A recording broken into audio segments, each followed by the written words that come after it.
In today's video, I'm going to teach you how to set up recurring tasks with Trello automations. Start by going to the Trello website and logging into your account.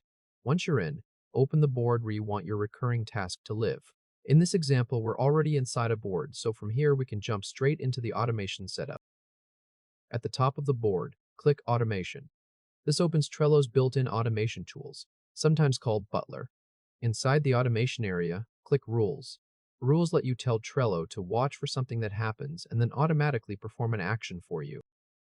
Now, click Create Automation. This is where you'll build the recurring workflow. The idea here is simple. When one card is marked complete, Trello will automatically create a fresh version of that task for the next cycle. After the automation editor opens, click Add Trigger. A trigger is the event that starts the automation. In the list of trigger categories, click Card Changes. This section includes actions that happen when a card is updated in some way. Now look for the trigger called When a Card is Marked Complete, and click the plus icon next to it to add it. That means every time you complete the task card, Trello will launch the automation and create the next one for you. With the trigger added, move down to the Action section. Click Add Action. From the available action categories, choose Add Remove. In this group, select the first option, which is Create a New Card.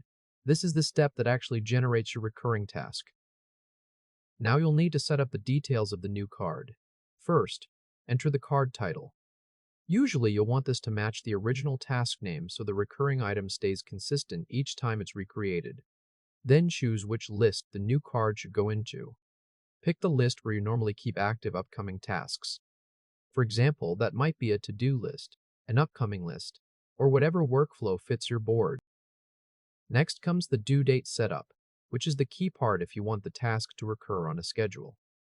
In the Create Card action, click the Date icon. This lets you insert a dynamic due date instead of typing a fixed date manually. Inside the Date options, look for the choice that says Set Due on the 1st of this month. You can customize this based on when you want the recurring task to happen. If you hover over the words the 1st, Trello will show you other date options like the 2nd, the 3rd, and so on. Choose the day that makes sense for your recurring task. So if you want it to repeat on the 5th of each cycle, select that instead. After that, look at the part that says This Month. Click it and change it to Next Month. This is important because you don't want the new card to be due in the current month after completing the existing one. You want Trello to create the next instance of the task for the following month. Once you've set the date the way you want, click the plus icon to insert that due date into the action. Then click the blue plus icon to finish adding the action itself. At this point, your automation should show one trigger and one action. When a card is marked complete, create a new card in your chosen list with the recurring title and the next due date. Now click Save. Your automation is live. From this point on, whenever you mark that task card as complete, Trello will automatically create a new version for the next month with the due date already set. That saves you from manually rebuilding the same task over and over again, and it keeps your recurring workflow consistent. If this helped, hit like and subscribe for more quick tutorials. A quick tip before you go. Test the automation once right away so you can confirm it behaves exactly how you want.